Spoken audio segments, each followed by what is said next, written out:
Xu Jingming keluar dari kepompongnya dengan aura naga yang menjulang dahsyat.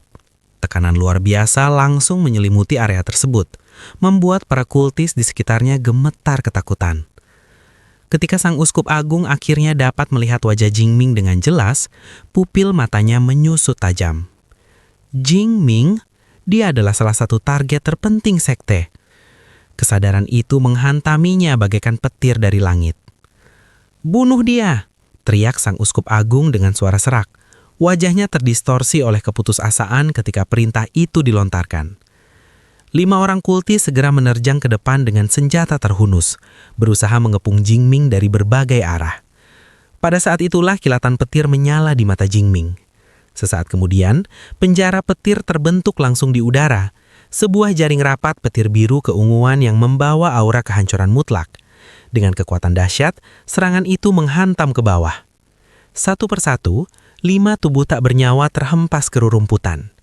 Kelopak mata sang uskup agung bergetar hebat. Ketakutan akhirnya sepenuhnya menguasai wajahnya. Jingming menghilang. Suara robekan tajam membelah udara, disusul oleh hantaman kekuatan mengerikan yang menghantam dada sang uskup agung. Tubuhnya terpental seperti peluru meriam menabrak 4 hingga 5 pohon besar sebelum akhirnya menghantam tanah dengan keras. Terbaring di bawah batang pohon tumbang, darah mengalir deras dari tubuhnya. Dengan nafas terengah-engah, sang uskup agung berusaha memahami apa yang baru saja terjadi. Ketika Jingming kembali terlihat, ia sudah berdiri tepat di hadapan sang uskup agung yang terluka parah. Tatapan Jingming dingin tanpa emosi. Dengan suara tenang, ia berkata bahwa kini giliran dirinya yang bertanya, dan lawannya hanya perlu menjawab.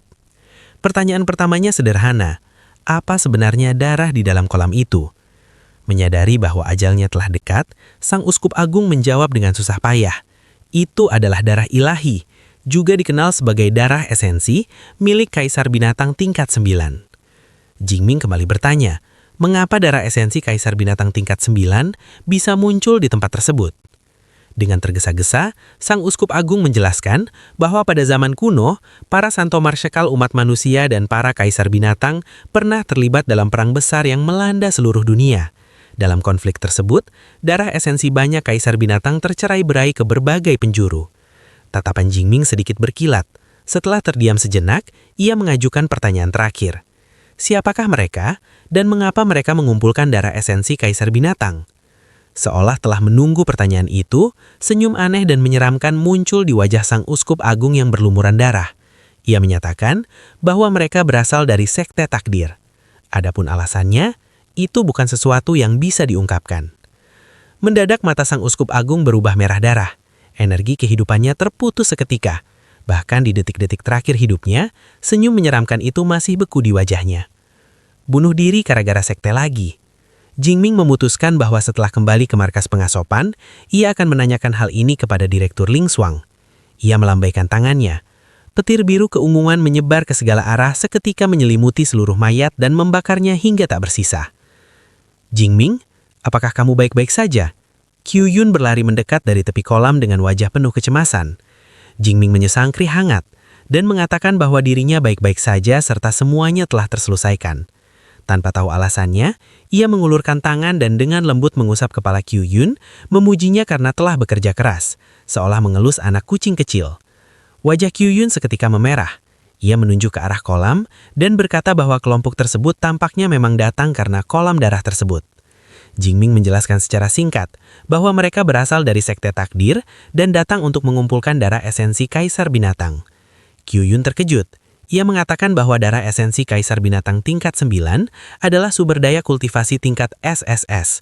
Bahkan para pengguna kemampuan manusia memerlukan banyak proses rumit sebelum dapat menggunakannya dengan aman. Jingming menggelengkan geni. Ia juga tidak mengerti mengapa dirinya dapat menyerap darah tersebut secara langsung tanpa masalah. Namun, yang jelas, darah tersebut sama sekali tidak berbahaya, bahkan meningkatkan 1 tingkat tubuh petir tak terkalahkannya. Ia yakin manfaatnya tidak berhenti di situ saja, dan berencana menanyakannya kepada instrukturnya setelah kembali ke akademi. Melihat kelelahan di wajah Qiu Yun, Jingming menyarankan agar ia beristirahat sementara dirinya akan mengambil alih tugas berjaga. Rumput di tepi kolam terasa lembut. Di bawah hangatnya sinar matahari musim gugur, Song Chu Yun perlahan terlelap dalam tidur yang nyenyak. Sementara itu, Jauh di dalam sebuah villa tersembunyi, seorang bawahan melapor dengan nada cemas bahwa alat pelacak darah ilahi milik Uskup Chu tiba-tiba kehilangan sinyal. Atasan itu mengerutkan kening sejenak, lalu memerintahkan agar tidak ada tambahan personel yang dikerahkan. Menurut perhitungannya, pada saat bala bantuan tiba, darah ilahi tersebut kemungkinan besar telah sepenuhnya diserap. Terlebih lagi, dengan operasi besar sekte takdir yang dijadwalkan berlangsung 1 bulan lagi, menimbulkan kegaduhan pada saat ini jelas bukan pilihan yang bijak. Waktu pun berlalu dengan tenang. Chuyun perlahan terbangun. Ia meregangkan tubuhnya dengan malas, lalu menyadari bahwa Jingming sedang duduk di dekat sebuah api unggun kecil. Beberapa tusuk daging dipanggang di atas nyala api, mengeluarkan aroma yang menggugah selera. Menyadari Chuyun telah bangun, Jingming mengundangnya untuk makan. Chuyun berjalan mendekat, menghirup aroma daging dengan penuh antusias, lalu bercanda bahwa ia tidak menyangka Jingming ternyata begitu pandai mengolah makanan. Jingming tersenyum dan mengatakan bahwa semua itu hanyalah hasil kebiasaan dan latihan.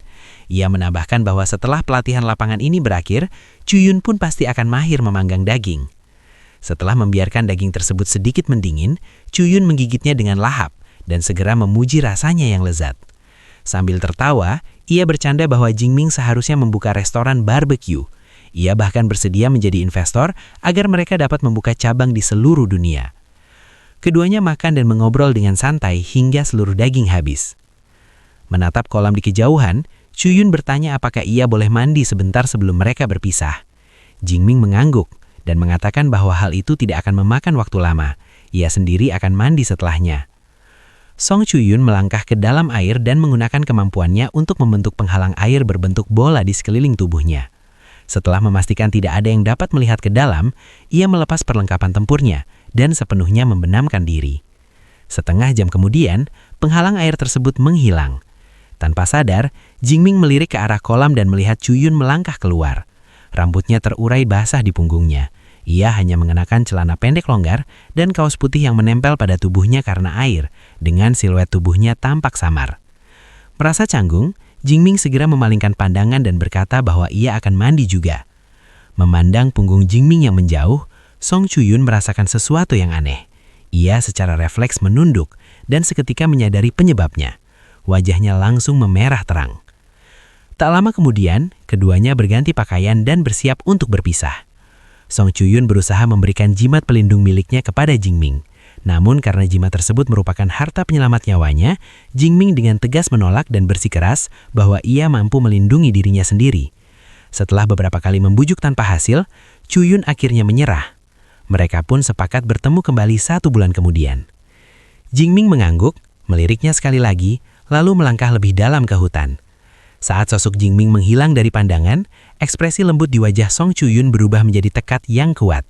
Bahkan jika ia tidak mampu merebut peringkat pertama atau kedua, ia bersumpah setidaknya akan meraih posisi ketiga. 1 bulan kemudian. Jauh di dalam sebuah gua tersembunyi, sebuah tombak hitam kebiruan tertancap di tanah. Jingming duduk bersila di sampingnya dengan mata terpejam. Kilatan petir biru keunguan berkelip samar di sekeliling tubuhnya. Seekor binatang buas berbentuk macan tutul hitam pekat merayap masuk dengan senyap, lalu tiba-tiba menerjang. Suara robekan tajam menggema di udara, disusul bunyi hantaman berat. Tombak itu menembus lurus jantung binatang tersebut dan menonjol keluar dari sisi lain. Tanpa membuka mata, Jingming mengayunkan tombaknya, membelah tubuh monster tersebut menjadi 2 bagian. Sebuah notifikasi bergema di dalam pikirannya, mengkonfirmasi pembunuhan beserta perolehan poin kemampuan. Pada saat itulah, Jingming mengambil keputusan. Selanjutnya, ia akan mencoba metode pemurnian kemampuan dan resmi menembus tingkat 3. Ekspresinya mengeras saat ia menyesuaikan nafas. Kekuatan spiritualnya mulai beredar mengikuti catatan metode pemurnian kemampuan ekstrem. Cahaya menyilaukan segera menyelimuti seluruh gua. Di tengah gemuruh petir yang menggemuruh, Jingming berdiri laksana penguasa petir itu sendiri. Aura tingkat 2 puncak di tubuhnya runtuh, menembus batas dan melangkah ke ranah yang penuh kebaruan. Ia telah berhasil menembus tingkat. Merasakan perubahan besar dalam dirinya, Jingming menghembuskan nafas panjang. Bahkan sebagian besar jenius Universitas Superpower Modu membutuhkan setidaknya setengah tahun, bahkan hingga 1 tahun penuh untuk naik 1 tingkat. Saat membuka panel statusnya, Jingming memastikan hasilnya. Ia telah melangkah dari tingkat 2 puncak ke tingkat 3 awal. Baik fisik dan kekuatan spiritualnya meningkat hampir 400 poin, sementara vitalitasnya telah melampaui angka 2000. Sungguh luar biasa. Su Jingming berdiri setelah bersemedi cukup lama. Setelah memeriksa akumulasi kekuatannya, ia berkata dengan nada tenang namun tegas. 48.000 poin superpower masih belum cukup untuk meningkatkan superpower ke tingkat SS rank. Ia terdiam sejenak, lalu melanjutkan dalam hati. Kalau begitu, aku akan mencoba mengumpulkannya hingga 50.000 poin. Jika masih belum dapat ditingkatkan, aku akan menundanya untuk sementara waktu. Su Jingming kemudian melangkah keluar dari tempat persemediannya. Cahaya matahari yang menyilaukan membuatnya refleks menutup mata dengan tangan. 2 hari lagi adalah hari penilaian hasil, gumamnya pelan. Jika melihat jumlah poin yang kumiliki sekarang, sudut bibirnya terangkat tipis, memancarkan keyakinan yang kuat. Meraih peringkat pertama seharusnya tidak menjadi masalah.